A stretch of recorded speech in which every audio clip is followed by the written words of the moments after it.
Ang pag-uusapan natin sa video na ito ay kung paano natin ma-identify o ma-search yung malaking file sa ating hinahanap na file or sa ating laptop or desktop. Pag bago ka pa lang sa channel na ito, huwag mong kalimutan i-subscribe and pinutin ang notification bell para updated ka sa mga na-upload kong video.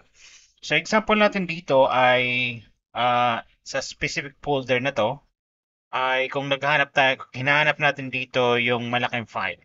Kasi kung puno yung ating storage and gusto natin bawasan, hanapin yung malalaking file. For some reason ay paano natin siya mahanap na hindi natin isa-isahin. So again, example natin itong folder na to. And itatype natin dito na size. Tapos yan. Then ano islagay yung size pala mali. Tapos yan. So anong hinahanap natin na size? So halimbawa greater than yung 1000 MB. Ayan. So lagyan pala natin ng 1000 MB. Pwede yung ilagay yung GB. So kung makikita niyo na filter niya agad yung 1000 MB. So yung 1000 MB ay equivalent of 1 gig.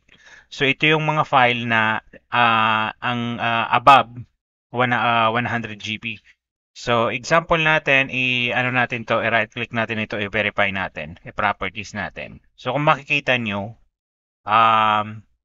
mahigit 1 GB siya. So i-try natin na equal, kung merong equal and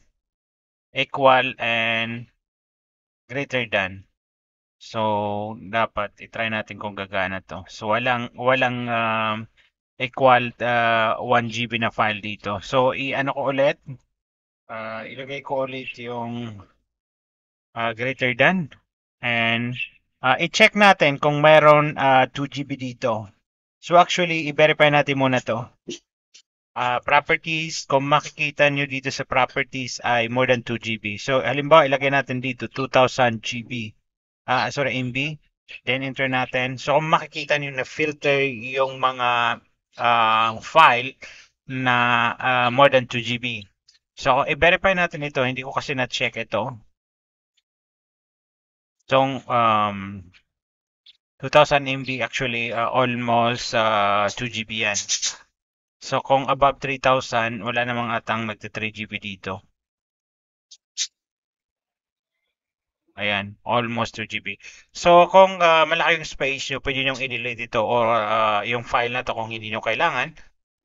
Or kung gusto nilang mahanap yung mas malaking file na nagko-consume sa inyong storage. So ito naman pwede nyong bawasan.